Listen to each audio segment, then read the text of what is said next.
నేను నా జీవితంలో ఒక సాక్ష్యాన్ని నేను చెప్పగలనండి.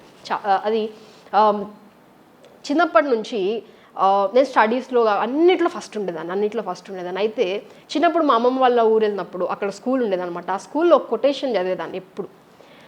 ఏమని రాసి ఉండేదంటే, విద్య లేని వాడు వింత వింత పశువు అని ఒక కొటేషన్ చదివేదాన్ని అనమాట. అది బాగా ఎందుకో మనసులో పడిపోయింది.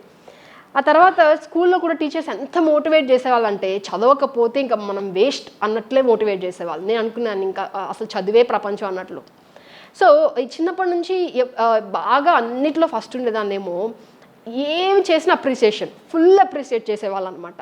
సో ఈ ఈ ఈ ఇలా వెళ్తూ ఉన్న సమయంలో నా మనస్సులో ఒకలాంటి గర్వం ఏంటనంటే, నేను బాగా చదువుతాను, లేకపోతే నాకు అన్నీ తెలుసు అనే ఒకలాంటి గర్వంలోనికి వెళ్ళిపోయి, నేను ఎవరైనా చదవట్లేదు అనుకోండి అంటే వాళ్ళని తీసుకొచ్చి నా పక్కన కూర్చోబెట్టేవాళ్ళు, వాళ్ళని పట్టించుకునేదాన్ని. కానీ నేను ఏమనుకునేదాన్ని అంటే, దే ఆర్ నాట్ వాల్యుబుల్, ఎందుకంటే వాళ్ళు సరిగ్గా చదవట్లేదు కాబట్టి, దే ఆర్ నాట్ అనే ఒకలాంటి అంటే వాళ్ళకి విలువైన వారు కాదు ఎందుకంటే వాళ్ళు చదవట్లేదు కాబట్టి అని ఒకలాంటి గర్వంలోనికి, ఒకలాంటి మనస్సులోనికి వెళ్ళిపోతే, నా దేవుడు మంచివాడు, నా దేవుడు ప్రేమ కలిగిన వాడు, ఆయన నన్ను ఎలా మార్చాడో చెప్పాలని ఆశపడుతున్నాను. చూడండి, ఆయన కొన్ని పరిస్థితులు నా జీవితంలో అనుమతించిన తర్వాత 2021లో నేను దేవుని వాక్యాన్ని చదువుతున్నప్పుడు దేవుని యొక్క ప్రేమ, ఆ సిలువ త్యాగం ఎప్పుడైతే నన్ను పట్టుకుందో, ఆ తాకుదల ఎప్పుడైతే నేను బలంగా అనుభవించానో, ఒక మాట చెప్పగలను అంటే ఇది ఓవర్ నైట్లో జరిగిపోయిందని నేను చెప్పట్లేదు, కానీ ఆ బలహీనత నాకు అర్థమవుతుంది. ఇది తప్పు అని పరిశుద్ధాత్మ దేవుడు జ్ఞాపకం చేస్తున్నప్పుడు ఆ సిలువ చెంతకు వచ్చి నేను ఎప్పుడు ప్రార్థించి, ప్రభువా నాలో ఈ లోపం ఉంది సరిచి అని ఏడ్చేదాన్ని ఆయన సన్నిధిలో పడి. అప్పుడు ప్రభు నా జీవితంలో చేసిన కార్యం నేను చెప్పనా అండి. ఈరోజు ప్రభు నన్ను ఎట్లా మార్చాడంటే, నా అతిశయం ఎందులోనే ఉంది అంటే ఆయనలోనే, ఆయన సిలువ యందు మాత్రమే అతిశయించే కృప ఆయన నాకు అనుగ్రహించాడు. అందులో బట్టి నేను ఎప్పుడు ప్రభుని స్తుతిస్తాను. హల్లెలూయా. రెండోది, ఆయన నాకు ఏం నేర్పించాడంటే, ఐఎమ్ నథింగ్ వితౌట్ గాడ్. ఇచ్చిందంతా ఆయన కృప వల్లనే ఈరోజు ఏమై ఉన్నానో అది దేవుని కృప. ఒకవేళ సామర్థ్యత ఉందా, ఏదైనా చేసే పొటెన్షియల్ నీకు ఇచ్చాడా, అది ఎక్కడి నుంచి వచ్చింది? ఆయన ఇస్తేనే కదా. ఆయన ఇచ్చాడు కాబట్టి, అంటే ఆయన లేకపోతే నేను లేను అనే ఆ సత్యాన్ని గ్రహించే కృప నాకు దేవుడు అనుగ్రహించాడు. మూడోది చూడండి, అందరూ యునిక్. అంటే చదువు రాకపోతే వీడు వేస్ట్, లేకపోతే అలాంటి మరి కొటేషన్స్ ఎందుకు రాస్తారో నాకు తెలియదు, కానీ thank God, lord saved me from that. నేను చెప్తాను కదా, దేవుడు నన్ను రక్షించాడు, ఆయన నా రక్షకుడు. హల్లెలూయా. అంటే ఒక చదువు లేకపోతే వాడు వేస్ట్ అనో, లేకపోతే ఆ ధనం ఉంది కాబట్టి ఈ వ్యక్తి విలువైన వాడు కాదండి. ఆ వ్యక్తి ఎందుకు విలువైన వాడంటే, ఆ వ్యక్తి దేవుని స్వరూపంలో చేయబడ్డాడు. ఆ వ్యక్తి ఎందుకు విలువైన వాడంటే, దేవుడు ఆ వ్యక్తి కొరకు ప్రాణం ఇచ్చాడు. అంటే దేవుడు ప్రాణం ఇచ్చేంత విలువ మనిషి ప్రాణానికి ఉంది అనే సత్యాన్ని దేవుడు గ్రహించడానికి సహాయం చేసినప్పుడు నేను ఎంతో ప్రభుని స్తుతిస్తాను ఆ విషయం గురించి. అయితే ఒక మాట చెప్తాను, ఓవర్ నైట్లో జరిగిపోతుంది. అందుకే చూడండి, ఈ ప్రత్యక్షత అనేది ఒక్క ఓవర్ నైట్లో మొత్తం జరిగిపోదండి. స్టెప్ బై స్టెప్ వెళ్తూ ఉంటుంది. చూడండి, అందుకే దేవుడు ఒకప్పుడు ఒక వ్యక్తిని స్వస్థపరుస్తున్నప్పుడు ఆ వ్యక్తి కన్నులు తెరవడానికంట మొదట ఏం చేశారండి, ఉమ్ముతో ఆ వ్యక్తికి రాసినప్పుడు మొదట కళ్ళు తెరిసిన వెంటనే కనపడిపోలేదేమో, కొంచెం కనిపిస్తుంది.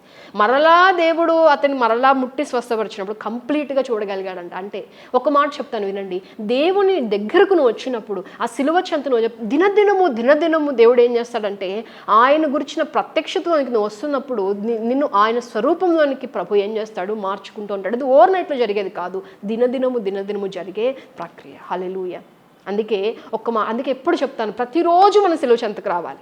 ఒకసారి సిలువ చెంత వచ్చాను, నేను రక్షించబడ్డాను, అయిపోయింది కాదు. ప్రతిరోజు ఏం చేయాలంటే సిలువ చెంతకి రావాలి. అందుకే గుర్తుపెట్టుకోండి, ఒకవేళ ఈరోజు దేని బట్టి చదువును బట్టి గర్విస్తున్నామా అంటే, నేను బాగా చదవగలను, లేకపోతే నాకు బాగా జ్ఞానం ఉందను, లేకపోతే నేను బాగా నేను పాడగలను, లేకపోతే ఇవన్నీ చేయగలను. ఒక మాట చెప్తాను వినండి, సంఘము వెలుపల ఉన్నప్పుడు కొన్ని వాటి గురించి మనం గర్వించామేమో, కానీ సంఘము లోనికి వచ్చిన తర్వాత, ఒకప్పుడు కులాన్ని బట్టి గర్వించాము, సంఘంలోనికి వచ్చిన తర్వాత విడిచిపెట్టామా?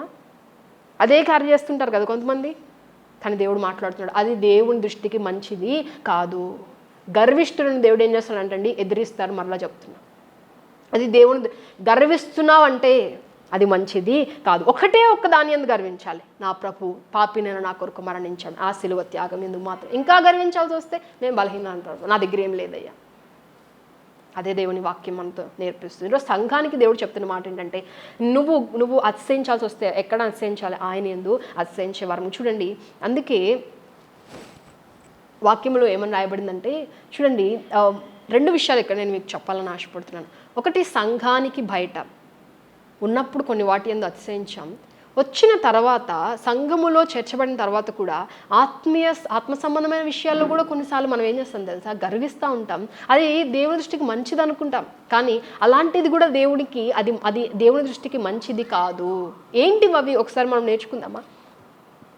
1 కొరింథీయులకు రాసిన పత్రిక 1వ అధ్యాయము 10 నుంచి మనము 13 ఆ వచనాలు మనం చదివితే, అక్కడ వారు ఏం చేస్తున్నారంటండి, సంఘం ఏం చేస్తుందంట, నేను పలానా వ్యక్తికి సంబంధించిన వాడను, లేకపోతే నేను పౌలు వాడను, నేను అపోల్లో వాడను, నేను క్రీస్తు వాడను, నేను కెఫా వాడను అని చెప్పి ఒక్కొక్కరు అంట నేను దీనికి సంబంధించిన వ్యక్తిని అంట. దాన్ని బట్టి ఏం చేస్తున్నారంటే గర్వించే అనుభవం. ఈరోజు ఒక్క మాట చెప్తాను, దేవుని బిడ్డగా ఉన్న నీ హృదయంలో ఒక అనుభవం ఉండాలి. ఏంటి అని అంటే, సంఘము అందరూ ఒకటి, మనం అందరం క్రీస్తులు ఐక్యపరచబడుతున్న మనం అందరం ఒకటే అనే ఆ మనస్సులోనికి రావాలి. లేకుండా ఒక పర్టికులర్ గ్రూప్ని బట్టి అతిశయించడం, ఒక పర్టికులర్ చూడండి, కొంతమంది ఏం చేస్తారు తెలుసా, ఆ సంస్థను బట్టి, ఆ పేరును బట్టి అతిశయిస్తూ ఉంటారు. అది దేవుని దృష్టికి మంచిది కాదు. 1 కొరింథీయులకు రాసిన పత్రిక 3వ అధ్యాయం 21వ వచనం చూడండి. కాబట్టి ఎవడును మనుష్యులు యందు అతిశయింపకూడదు, సమస్తమును నీవి. ఒక మాట గుర్తుపెట్టుకోండి, సంఘములో మొదటి స్థానము, సంఘము అతిశయించవలసింది ఎవరిలో అంటే క్రీస్తులో. సంఘము ఆరాధించవలసింది ఎవరిని అంటే క్రీస్తుని, మనుషుల్ని కాదు. మనము మన పైన ఉన్న వారిని అంట మిక్కిలి ఘనముగా ఎంచమని వాక్యంలో రాయబడింది. గౌరవించాలి, ఘనపరచాలి, ఆరాధించకూడదు. మనము దేవునికి ఇవ్వవలసిన స్థానాన్ని మనుషులకి మనము ఇవ్వకూడదు. అది సంఘానికి మంచిది కాదు. సంఘం అంటే ఎవరండి? నువ్వే. నీ హృదయంలో మొదటి స్థానం ఎవరికి ఉండాలంటే దేవునికి ఉండాలి. ఈ ప్రత్యక్షత ఎక్కడ కలుగుతుందంటే, అంటే నువ్వు గర్వం నీలో ఎందుకు వస్తుంది అని అంటే, నీకు ఇంకా సిలువ సరిగా అర్థం కాల, ఆ ప్రత్యక్షతలోనికి నువ్వు ఇంకా సరిగా రాలేదు. కానీ ఈరోజు దేవుడు మాట్లాడుతున్నాడు, మనుష్యులకు కాదు ఆరాధన, దేవునికి ఆరాధన. సంఘము ఆరాధించవలసిన ఎవరినంటండి? దేవుణ్ణి. అందుకే 1 తెస్సలోనికీయులకు రాసిన పత్రిక ఇప్పుడే చెప్పాను కదా, 1 తెస్సలోనికీయులకు రాసిన పత్రిక 5వ అధ్యాయం 12వ వచనం చదువుదాం చూడండి. మరియు సహోదరులారా, మీలో ప్రయాసపడుచు ప్రభునందు మీకు పైవారయుండి మీకు బుద్ధి చెప్పు వారిని మన్నన చేసి వారి పనిని బట్టి వారిని ప్రేమతో మిక్కిలి ఘనముగా ఎంచాలని వేడుకొంచున్నాను. మీరు సేవకులు ఏం చేయాలంటండి? మిక్కిలి ఘనముగా. మిమ్మల్ని నడిపిస్తున్న సేవకులు ఏం చేయాలి? మిక్కిలి ఘనముగా ఎంచుకోవాలి. కానీ దేవుణ్ణి ఆరాధించాలి. మరి అలానే పౌలు భక్తుడు ఇంకొక మాట అంటాడు తెలుసా?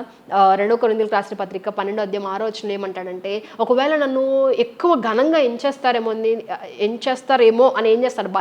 భయపడతాడు పౌలు భక్తుడు. అంటే అర్థం ఏంటి? ఒక సేవకునికి ఉండవలసిన మనసు ఏంటంటే, అమ్మో దేవునికి ఇవ్వవలసిన స్థానం నాకెక్కడ ఇచ్చేస్తారని భయం ఎవరిలో ఉండాలండి? సేవకుల్లో ఉండాలి. సంఘానికి ఉండవలసిన, లేకపోతే విశ్వాసకు ఉండవలసిన మనసు ఏంటంటే, నా దేవుణ్ణి నేను ఆరాధిస్తాను, నా సేవకుని నేను గౌరవిస్తాను, నా దేవుణ్ణి నేను మొదటి స్థానం ఇస్తాను, నా సేవకుని మిక్కిలి ఘనముగా నేను ఎంచుతాను. ఇలాంటి మనస్సు దేవుడు ఆశపడుతున్నాడు. ఇది ఎప్పుడు జరుగుతుందంట? దేవుని యొక్క సిలువ చెంతకు వచ్చినప్పుడు. అందుకే మరి ఒక్కసారి జ్ఞాపకం చేస్తూ, మరి ఒక్కసారి మనుషులను బట్టి, సమస్త పేర్లను బట్టి, నామినేషన్స్ని బట్టి, వీటిని బట్టి గర్విస్తున్నామంటే అది దేవుని దృష్టికి ఇంపైనది కాదు. అందుకే లవోదికయ సంఘం కూడా గర్విస్తుందంట. దేని విషయంలో గర్విస్తుంది తెలుసా? మేము ధనవృద్ధి చేసుకున్నాం, మేము ధనవంతులము.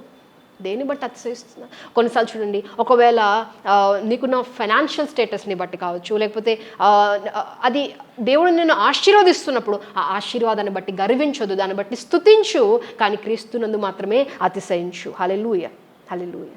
రెండోది చూడండి, ఇంకా వేటి విషయాల్లో అంటే సంఘము గర్వించే అంశాలు ఏమేమి ఉన్నాయో నేను చెప్తున్నాను. మొదటిది, మనుషులను బట్టి, పేర్లను బట్టి గర్వించొద్దు, అది మంచిది కాదు. రెండవది, ఇంకా దేని విషయంలో గర్వించే పరిస్థితికి మనం సంఘం వెళ్ళిపోతుంది అని అంటే, 1 కొరింథీయులకు రాసిన పత్రిక 14వ అధ్యాయము 12వ వచనం. 1 కొరింథీయులకు రాసిన పత్రిక 14వ అధ్యాయము 12వ వచనం చూడండి. మీకు ఆత్మ సంబంధమైన వరములు విషయమై ఆసక్తి గలవారు కనుక సంఘమునకు క్షేమాభివృద్ధి కలుగు నిమిత్తం అవి మీకు విస్తరించినట్లు ప్రయత్నం చేయండి. చూడండి, సంఘానికి ఆత్మ సంబంధమైన వరములను దేవుడు ఎందుకు ఇచ్చాడంటండి? సంఘ క్షేమాభివృద్ధి కొరకు. అది మన పేరు కోసం కాదు. లేకపోతే నిన్ను నువ్వు చూపించుకోవడానికి కాదు, లేకపోతే వాటిని బట్టి గర్వించడానికి అసలే కాదు. ఈరోజు చాలామంది మనం బయట వేటి గురించి గర్వించం, కానీ లోపల మాత్రం ఆత్మ సంబంధమైన వాటి విషయంలోనే మనం గర్విస్తూ ఉంటాం కదా. దేవుడు అంటున్నాడు అది కూడా మంచిది కాదు, అది కూడా దేవుని దృష్టికి ఏంటంటే చెడ్డది అని వాక్యంలో రాయబడింది. అందుకే ఆత్మీయ వరాల్ని బట్టి నువ్వు గర్వించొద్దు, కానీ దేవుని స్తుతించు. పాడగలిగే తలాంతులు దేవుడిచ్చాడా, దేవుని స్తుతించు. దేవుని సన్నిధిలో పరిచర్య చేయగలిగే కృపను దేవుడిచ్చాడా, దేవుని నేను ఇంత చేస్తున్నానండి, గర్వించొద్దు. దేవునికి మాత్రమే మహిమ. హల్లెలూయా. అందుకే పౌలు అంటాడు కదా, ఇంత ప్రత్యక్షత నాకు కలిగింది కాబట్టి నేను ఎక్కడ నేను తప్పిపోకుండా, దేవునికి దూరం అయిపోకుండా దేవుడు ఏం పెట్టాడంటండి, ముళ్ళు పెట్టాడంట. అతిశయించకుండా నేను ఇంత బాగా పరిచయం చేస్తున్నాను. లేకపోతే చూడండి ఆయన ఏమంటాడు, నేను మీ అందరికంటే ఎక్కువగా భాషల్లో నేను మాట్లాడగలను కాబట్టి నేను అతిశయిస్తున్నాను. మీరు మాట్లాడలేరండి, నేను మాట్లాడగలను. మీరు చేయలేరండి, నేను చేయగలను అని అతిశయిస్తలేదు పౌలు. ఏమంటున్నాడు, మీ అందరికంటే ఎక్కువ మాట్లాడతాను, కానీ నేను ఏం చేస్తాను, దేవుణ్ణి స్తుతిస్తాను. దాన్ని బట్టి ఏం చేస్తాను, దేవుణ్ణి స్తుతిస్తాను. మొదటి గుర్తుపెట్టుకోండి, మీకు ఇవ్వబడిన తలాంతుల విషయంలో మీకు గర్వం ఉండడానికి వీల్లేదు. అర్థమవుతుందా? గర్వం ఉండడానికి వీల్లేదు. ఈరోజు నువ్వేం చేసినా దేవునికి మహిమ వచ్చేలాగా, దేవుడు సంతోషించేలాగా, నువ్వేం చేసినా నా దేవుడు కనబడాలి నా జీవితంలో, నా దేవుడు చూడాలి నా జీవితంలో. కొంతమంది ఉంటారు కదా, నేను దీనికి సంబంధించిన వ్యక్తిని ఎంత గర్విస్తూ ఉంటామో మనం అనుకుంటాం, నేను బైబిల్ ప్రకారం చాలా మంచిగా ఉన్నాను అనుకుంటాం, కానీ దేవుని దృష్టికి మంచిది కాదు. అర్థమవుతుంది అనుకుంటాను వాక్యం. కాబట్టి ఈరోజు దేని విషయం ముందు నువ్వు గర్విస్తున్నావు, దయచేసి ప్రభు సన్నిధిలో మరొక్కసారి జ్ఞాపకం చేస్తున్నాను, జాగ్రత్త పడు. దేవుని సంఘము దేవుని సిలువ యందు మాత్రమే అతిశయించాలి. మూడో చూడండి, ఇంకా దేని యందు, ఇంకా ఏ విషయంలో మనం మార్చుకోవాలి అని అంటే, మనం 3వ యోహాను రాసిన పత్రిక 1వ అధ్యాయము 9వ వచనాన్ని మనం చదివితే అక్కడంట ఒక వ్యక్తి ఏం చేస్తున్నాడంటే ప్రధానత్వమును కోరుతున్నాడంట. చూడండి ఒకసారి మనం చదువుదాం. 1వ అధ్యాయం 9వ వచనం. అయితే వారిలో ప్రధానత్వము కోరుచున్న దియోత్రెఫే మమ్మను అంగీకరించుట లేదు. ఏంటంటే ఏం కోరుకుంటున్నాడంట, ప్రధానత్వమును అంటే నన్ను చూడాలి, నేను చేసే అంటే ఒక ఆరాధనగా నువ్వు భావించట్లేదు, కానీ నేను చేసే పర్ఫార్మెన్స్ అందరూ చూడాలి, లేకపోతే నేను చేసే పరిచర్య అందరూ చూడాలి, నేను చేసే పని అందరూ చూడాలి, నన్ను మెచ్చుకోవాలి, నాకు ఏమన్నా అనుకుంటుంటే దయచేసి అలాంటి అనుభవం నుంచి సంఘం బయటికి రావాలి. ఎందుకనంటే సంఘముగా నువ్వు చేస్తున్న కార్యము చూడవలసింది ఎవరండి, ఆయన మాత్రమే. ఆయన చూస్తున్నాడు అని మాత్రం నువ్వు చేయగలిగితే ఆయన నుంచి మాత్రమే ప్రతిఫలాన్ని పొందుకోగలుగుతావు. హల్లెలూయా.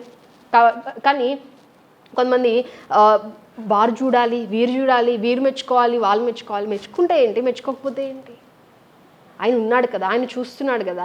ఒక్కటే చెప్తానండి, నువ్వు ఎక్కడైతే నిలబడుతున్నావో నీ మనస్సులో ఉండాల్సింది ఒకే ఒక మాట ఏంటంటే, నా ద్వారా ఆయన మహిమపరచబడాలి, నా ద్వారా, నా జీవితం ద్వారా, ఇక్కడ నేను ఉండడాన్ని బట్టి నా ప్రభు కనపరచబడాలి. అంతేగాని అందుకే సంఘానికి ఉండవలసిన ఒక లక్షణం ఏంటి అని అంటే, లోకానికి ఏం చూపించాలండి, నన్ను కాదు, నేను నమ్మిన క్రీస్తును, నన్ను కాదు, ఈ పాపినైన నన్ను క్షమించి ఈ పాపినైన నన్ను నరకం నుంచి విడిపించిన క్రీస్తు ప్రభువారు ఈ లోకంలోకి చూడాలి. లోకం నన్ను చూచినప్పుడు నన్ను కాదు చూడాల్సింది, నా క్రీస్తు ప్రభువాను చూడాలనే అనుభవంలోనికి మనం రావట్లేదంటే దాని అర్థం ఏంటంటే ఇంకా సిలువ ప్రత్యక్షత సరిగా మనకి లేదు.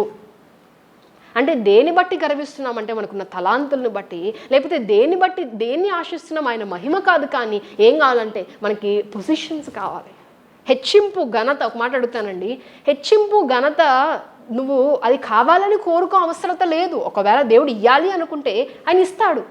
పర సంబంధమైన వాటి గురించి నువ్వు ఆశపడు, ఎందుకంటే అక్కడ ఉన్నతమైన స్థానంలో దేవుడు నిన్ను నిలబెట్టడానికి ఇక్కడ కూడా నిలబెట్టడానికి సమర్థుడు. ఒకవేళ నిలబెట్టకపోతే చేయడం మానేస్తావా?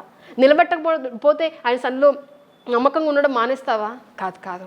ఆయన ఇక్కడ మనం హెచ్చింపబడకపోయినా, ఇక్కడ ఘనతను పొందకపోయినా ఆయన ఇచ్చిన పనిలో నమ్మకంగా, ఆయన ఇచ్చిన తలాంతును నమ్మకంగా, ఆయన మహిమ కొరకు ఆయన చూస్తే చాలు, ఆయన ఘనపరచబడితే చాలు, ఆయన మహిమపరచబడితే చాలు అనే అనుభవంలో సంఘం ఉండాలి. ఎవరో చూడాలి, ఎవరో నన్ను అప్రిషియేట్ చేయాలి, ఎవరో నన్ను మెచ్చుకోవాలి, వద్దు. దేవుడు చూస్తే చాలు. నేను ఇది ఎందుకు చేస్తున్నా, ఈ పరిచయం నేను ఎందుకు చేస్తున్నా అంటే నా ప్రభు పిలుచుకున్నాడు కనుక, నా ప్రభు ఈ పని అప్పగించాడు కనుక ఆయన కొరకు నేను చేస్తున్నాను. హల్లెలూయా. ఇంకొక మాట చెప్తాను, లోకం మనల్ని చూసినప్పుడు ఎవరిని చూడాలంటండి, దేవుణ్ణి చూడగలిగే అనుభవంలో మనము ఉండగలగాలి. దేవుని చూసే అనుభవంలో మనము ఉండగలగాలి. ఈరోజు నిన్ను చూస్తున్నప్పుడు నీ చుట్టుప్రక్క వారు నీలో క్రీస్తుని చూడట్లేదు అని అంటే నీకు సరి అయిన శిలువ ప్రత్యక్షత జరగలేదు. కానీ మరి ఏం చేయాలి, ఎలా జరుగుతుంది శిలువ ప్రత్యక్షత అంటే ఫస్టే చెప్పాను కదా, మరలా నువ్వు దేవుని సన్నిధిలో కూర్చొని అయ్యా ఆశతో యథార్థమైన హృదయంతో నీ పాదాలు పట్టుకుంటున్నా, నీ శిలువ త్యాగం యొక్క ఆ లోతు నేను తెలుసుకునే అనుభవంలోనికి నన్ను నడిపించి, ఆ ప్రత్యక్షతలోకి నన్ను నడిపించి నువ్వు ప్రార్థన చేస్తే ప్రభు ఖచ్చితంగా సహాయపడగలుగుతాడు. హల్లెలూయా. అందుకే చెప్తాను కదా, అందరూ చూడాలి అనుకునే దగ్గర నుంచి సిలువ తాకితే ప్రభు మాత్రమే చూడాలి, ప్రభు చూస్తే చాలు, ప్రభు మహిమపరచబడితే చాలు అనే అనుభవంలోనికి ఒక్క మాట చెప్తాను, ఆయనకు నమ్మకంగా ఇచ్చిన పనిలో ఎవరు చూస్తున్నారు. అందుకే చూడండి, ఒక అద్భుతమైన మాట చెప్తాను వినండి. ఎస్తేరు జీవితంలో మనం చూస్తే తను ఎక్కడా కూడా రాజు నన్ను చూడాలనో లేకపోతే రాణిగా నేను అవ్వాలని తను ఎక్కడా కూడా ఆరాటపడినట్టు మనము చూడలేదండి. ఈరోజు నువ్వు ఏమైనా చేస్తే దేవుడు చూస్తే చాలు, దేవుడు చేసింది అదే చెప్తున్నాను కదా, మనం ఏమైనా చేస్తే దేవుని సన్నిధిలో ఆయన చూస్తే చాలు అనే ఆశతో మాత్రమే సంఘం ఉండాలి, మనుషుడు చూడాలి అనేది కాదు. అర్థమవుతుందా?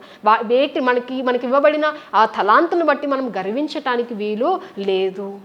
ఇప్పుడు ఎస్తేరు అంతమందిలో అందంగా ఉంటే మిగతా వాళ్ళందరూ అందమైన కన్యకలే కాదా? అందరూ అందమైన కన్యకలే. కానీ ఒక మాట వినండి, మరి ఎందుకు ఎస్తేరును మాత్రమే దేవుడు ఎన్నుకున్నాడు, లేకపోతే ఎందుకు రాజు ఎస్తేరును మాత్రమే చూచాడంటే ఒక మాట చెప్తాను వినండి. కృప ఆమెతో ఉంది, రెండవది ఆమెలో విధేయత కూడా ఉంది. ఎక్కడ కూడా నేనే రాణినవుతాననే గర్వం ఆమెలో లేదు, లేకపోతే అటెన్షన్ సీకింగ్ నేచర్ కూడా ఆమెలో లేదండి.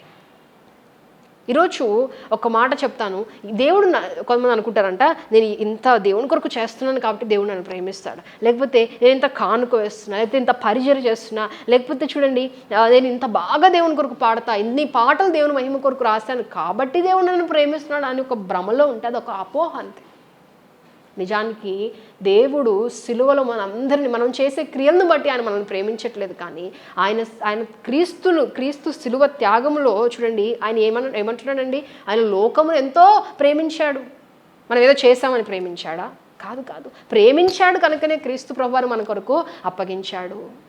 కాబట్టి ఒక్కటే, నువ్వు ఎవరి అటెన్షన్ సీకర్గా ఉండాలి అని అంటే ఆ ప్రభువు నన్ను చూస్తే చాలు, ఆ ప్రభువు నన్ను ప్రేమిస్తే చాలు, ఆ ప్రభు నన్ను ఒక్క మాట చెప్తున్నా, ఈ లోకంలో ఘనత వచ్చినా రాకపోయినా దాని గురించి మనం బాధపడని అవసరం లేదు. ఎందుకంటే అక్కడికి వెళ్ళినప్పుడు ప్రభు ఖచ్చితంగా ప్రతిదానికి బహుమానం అక్కడ ఆయన దాచే ఉంచాడు. అంటే ఎందుకు ఎస్తేరు పేరు ఎత్తానంటే, ఎస్తేరు నేను అందంగా ఉన్నాను కాబట్టి రాజు నన్ను ప్రేమిస్తున్నాడు అనే అనుభవం ఆమె లేదు. ఒకవేళ ఈరోజు మీరు ఈ వాక్యం వింటున్న మీరు ఎవరైనా నేను ఇన్ని పనులు చేస్తున్నాను కాబట్టి అని ఆ పనిలో గర్వించి దాన్ని బట్టి ప్రభు నన్ను ప్రేమిస్తున్నాడు నువ్వు అనుకుంటే అది ఒక అపోహ. లేకపోతే దేవుని కొరకు నేను ఇంత చేస్తున్నాను కాబట్టి అనే ఒక అపోహలో నువ్వు ఉంటే దాని నుంచి బయటకి రావాలని దేవుడు మాట్లాడుతున్నాడు. ఈరోజు తగ్గించుకో, దీన మనస్సు కలిగి ఉండు, ఏ పని ఇచ్చినా గర్వించకుండా ఆత్మీయమైన గర్వం గురించి మాట్లాడుతున్నాను. ఇక్కడ బయట వాటి గురించి కూడా గర్వించే సంఘంలో కొంతమంది ఉన్నారు. నేను ఇంకా వారి గురించి కాదు, ఆత్మ సంబంధమైన వాటి గురించి కూడా గర్వించేవారు ఉన్నారు. అటువంటి పరిస్థితుల నుంచి మనం బయటకు రావాలి, అలాంటి పరిస్థితుల్లో మనము ఉండకూడదు అని ప్రభు మాట్లాడుతున్నాడు. ఇంకా చూడండి, రూతును మనం చూస్తే రూతు జీవితంలో కూడా ఆమె ఎలాంటి వ్యక్తి ఏంటంటే, వెళ్ళి ఆమెకి ఇవ్వబడిన పని ఆమె నమ్మకంగా చేస్తుంది కానీ నన్ను బోయాజు చూడాలి, లేకపోతే చూడండి నాకు బోయాజు రివార్డ్ ఇవ్వాలి అని కొంతమంది చూడండి, చూస్తూ ఉంటే ఎక్కువ పని చేస్తూ ఉంటారు కదా, లేకపోతే చూస్తూ ఉంటే ఎక్కువ ఏదో భక్తి నటిస్తూ ఉంటారు. అది కాదు దేవుడు కోరుకునేది. దేవుడు ఏం కోరుకుంటున్నాడంటే, ఎవరున్నా లేకపోయినా, ఎవరు చూస్తున్నా చూడకపోయినా ఆయనతో నీ బంధాన్ని నువ్వు బలపరుచుకోగలిగితే ప్రభు ఖచ్చితంగా నీ ద్వారా మహిమ పొందుతాడు.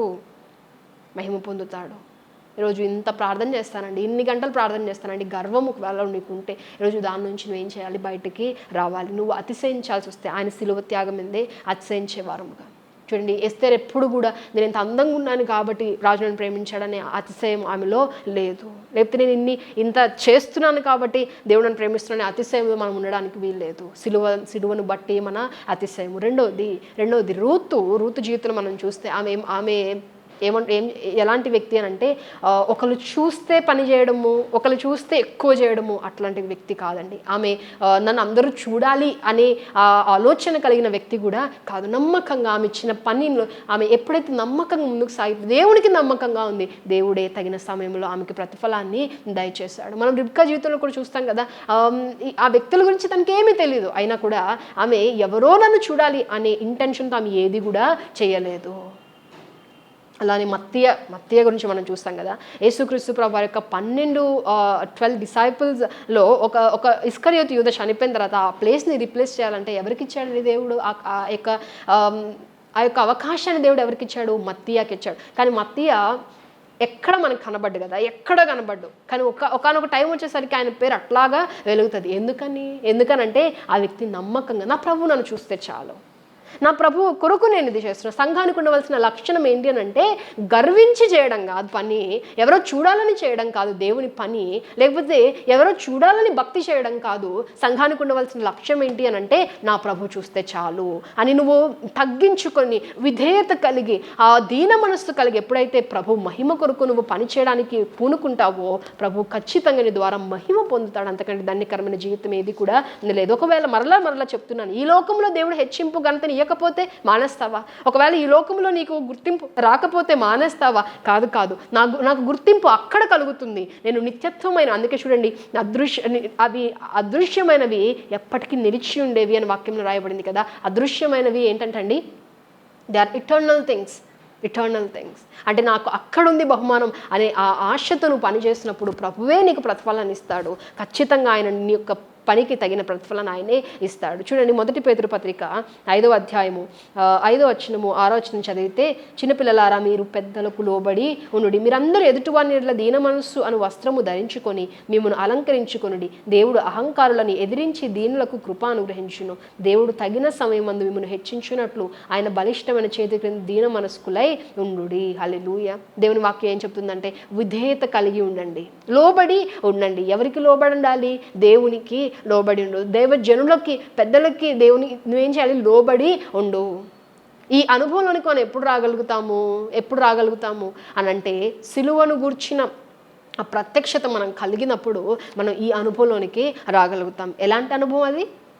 గర్వించే అనుభవం కాదు, దేవుడిచ్చిన గిఫ్ట్స్ని బట్టి, లేకపోతే దేవుని కొరకు నువ్వు చేస్తున్న పనులను బట్టి గర్వించే అనుభవం కాదు, ఎవరో చూడాలని చేసేది కాదు, ఎవరు చూసినా చూడకపోయినా నమ్మకంగా నువ్వు పని చేస్తున్నప్పుడు ప్రభు దానికి ఖచ్చితంగా ప్రతిఫలాన్ని అనుగ్రహించే దేవుడు. అంత మాత్రమే కాదు, చూడండి, సంఘములో మొదట ఏం చెప్పానండి, సంఘములు ఉండకూడదు ఏమని చెప్పాను?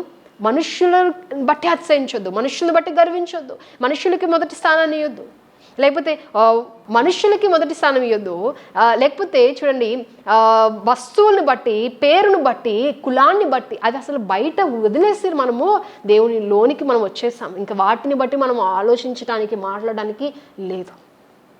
అర్థమవుతుందా? తర్వాత ఇక్కడికి వచ్చిన తర్వాత కూడా, దేవుని మందిరానికి వచ్చిన తర్వాత కూడా చూడండి, ఆత్మ సంబంధమైన వాటిలో కూడా మనం ఏం చేస్తున్నామంట, గర్వించే అనుభవం మనము కొన్నిసార్లు వెళ్ళే అవకాశం ఉంది. కాబట్టి మనం పరీక్షించుకొని, ప్రభా ఎక్కడ నీకు ఇష్టం లేని నాలో ఉందా, ఎక్కడ నీకు చూడండి, ఒకవేళ ఈ ప్రాంతంలో ఒకవేళ గర్వము నాలో ఉందేమో నన్ను సరిచే. చూడండి, వాక్యం చదువుతున్నప్పుడు ఇగో ఇక్కడ నువ్వు బాగాలేదు, ఇక్కడ నువ్వు సరి చేసుకోవాలని ప్రభువే నీతో మాట్లాడతాడు. అప్పుడు నువ్వేం చేయాలి? విధేయత చూపగలగాలి. అయ్యా నేను సరి చేసుకుంటాను, అయ్యా ఇదిగో ఈ ప్రాంతంలో నీ లోపాలను నేను సరిదిద్దుకుంటాను, శక్తిని దయచేయని ప్రభుత్వంలో ప్రార్థించినప్పుడు ఆయన ఖచ్చితంగా ఆయన ఏం చేస్తాడండి? కార్యం జరిగించే దేవుడు అయినాడు. 4 ఎగ్జాంపుల్స్ చెప్పాను కదా, ఎస్తేరు, రూతు, రిబకా, తర్వాత మత్తయ్య. వీరెవ్వరూ కూడా అటెన్షన్ సీకర్స్గా లేరు, దేవుడు చూస్తే చాలు అనుకున్నారు. సంఘానికి ఉండవలసిన లక్షణం ఏంటంటే, నువ్వు చేసే పనులను బట్టి అతిశయించొద్దు, కానీ దేవుని మహిమపరచు.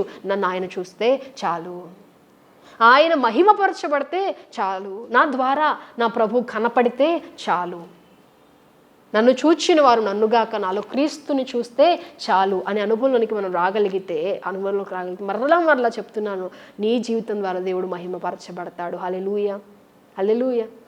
చూడండి, ఇంకొంతమంది ఎలాంటి స్థితిలో ఉంటామనంటే దేవునిలో ఒక అద్భుతమైన లక్షణాన్ని చెప్తాను. ఇప్పుడు దాకా మనం ఏం నేర్చుకున్నాం?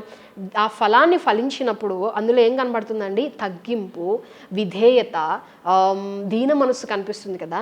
ఈ దీన మనస్సులోనే ఇంకొన్ని పాయింట్స్ మనం నేర్చుకుందాం. లేకపోతే తగ్గింపు, విధేయతలోనే ఇంకొన్ని పాయింట్స్ మనం నేర్చుకుందాం. చూడండి, మొదట ఏమైనా నేర్చుకుంటున్నాం? మనం మనుషులను బట్టి, సంస్థలను బట్టి, పేర్లను బట్టి, వేటిని బట్టి మనం గర్వించడానికి వీలు లేదు.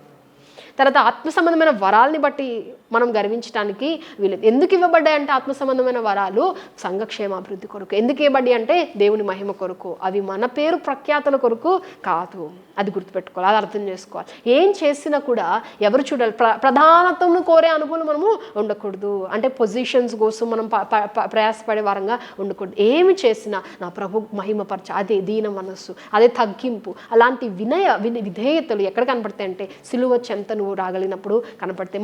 మరొక లక్షణము లేకపోతే ఈ విధేయతలో ఉండేది ఏంటి అని అంటే, ఈ తగ్గింపులో దీన మనస్సులో ఉండేది ఏంటో తెలుసా అండి? మనం ప్రభువులో ఒక అద్భుతమైన లక్షణాన్ని చూస్తాం. మన ప్రభువులో ఒక అద్భుతమైన లక్షణాన్ని చూస్తాం. ఏంటో తెలుసా అండి?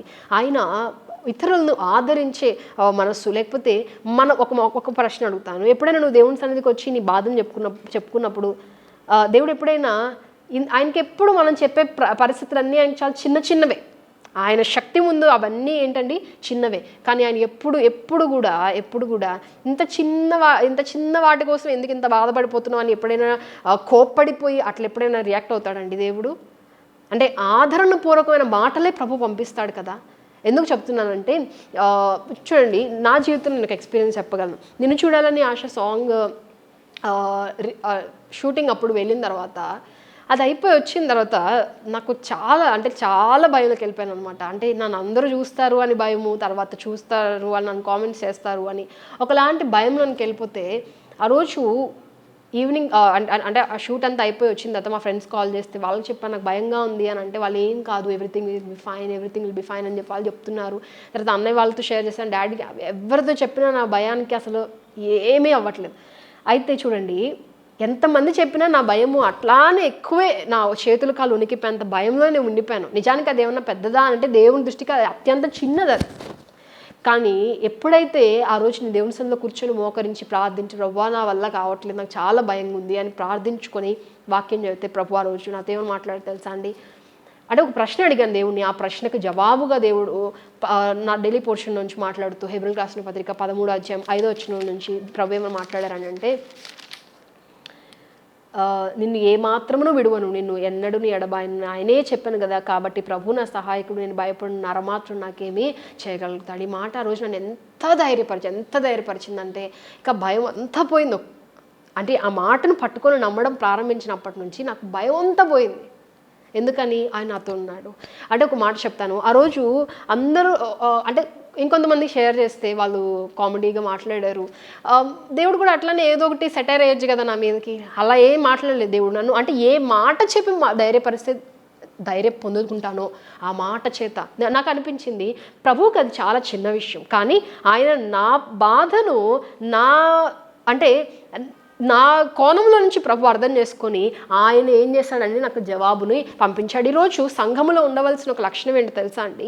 సంఘములో ఇతర వ్యక్తిని కానీ సహోదరుని మనం ఏం చేయగలగాలండి? అర్థం చేసుకునే అనుభవం ఉండాలి. ఈ మాట గుర్తుపెట్టుకోండి. తగ్గింపులో దీన మనస్సులో ఉండే నాకు అంటే దేవుని యొక్క శక్తికి ఈ సమస్య చాలా చిన్నదే.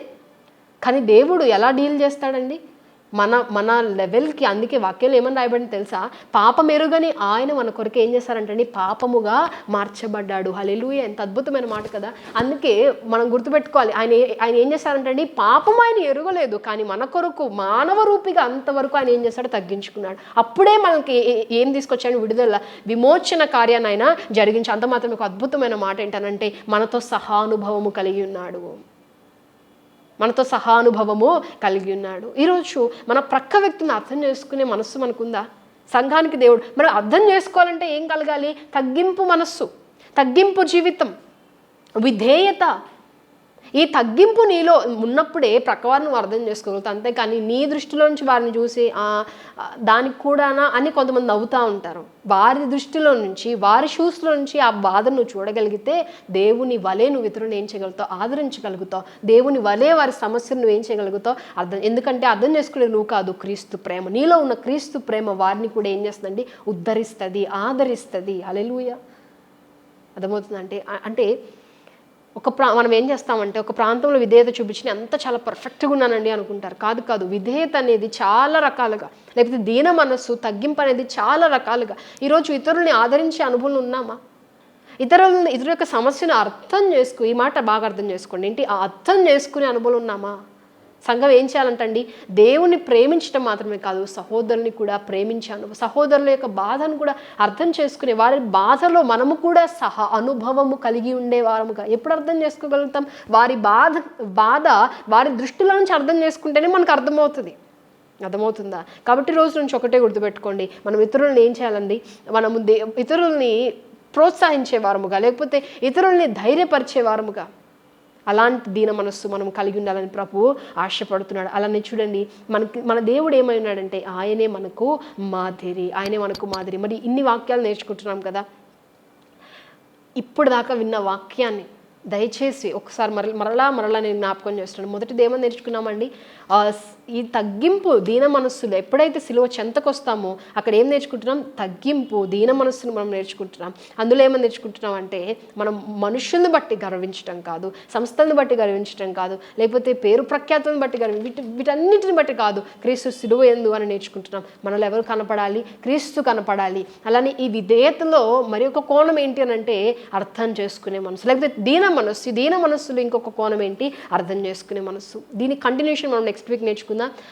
మరలా మనం ప్రభు మాటలు వినడానికి మన హృదయాలు మనం సిద్ధపరచుకుందాం. అంతవరకు ప్రభు కృప మనందరికీ తోడైండును గాక. ఆమేన్. చిన్న ప్రార్థన. మమ్మల్ని అత్మిక్కిలిగా ప్రేమించిన మా ప్రియ పరలోకపు తండ్రి, నీ ఘనమైన నామానికి వందనాలు. ఈ మంచి వేళను బట్టి నువ్వు స్తుతిస్తున్నాం నాయన. ఈ వాక్యం విన్న ప్రతి ఒక్క హృదయంలో తండ్రి మీరే మాటలు నాటండి, వారు విని ప్రభా వాక్యాన్ని అనుసరించి జీవించే కృపను మీరు దయచేయండి ప్రభా. ఆ సిలువ త్యాగం యొక్క ఆ తాకుదల క్రిందకి మేము వచ్చినప్పుడు, ఆ సిలువ త్యాగమును మేము అనుభవించి ఆ ప్రత్యక్షతలోనికి వస్తున్నప్పుడు, సిలువ వేయబడిన క్రీస్తును మా కన్నుల ఎదుట మేము చూస్తున్నప్పుడు, అవును తండ్రి, మేము తగ్గించుకోగలుగుతాం, ఇతరుల బాధను కూడా మేము అర్థం చేసుకోగలుగుతాం, ఏదైనా నీ మహిమార్థమే మేము చేయగలుగుతాం, నీకు నమ్మకంగా మేము ఉండగలుగుతాం. అలాంటి జీవితం మా అందరికీ మీరు దయచేయండి. విన్న ప్రతి ఒక్కరి జీవితంలో అలాంటి కృపను మీరు అనుగ్రహించి మేలు చేసి మహిమ, ఘనత, ప్రభావాలు మీరు మాత్రమే పొందుకొని ప్రార్థిస్తూ యేసు అతి పరిశుద్ధమైన ఘనమైన శ్రేష్టమైన నామమును బట్టి అతి మిక్కిలి వినయంతో ప్రార్థించి అడిగి పొందుకుంటున్నాను నా ప్రియ పరలోకపు తండ్రి. ఆమేన్.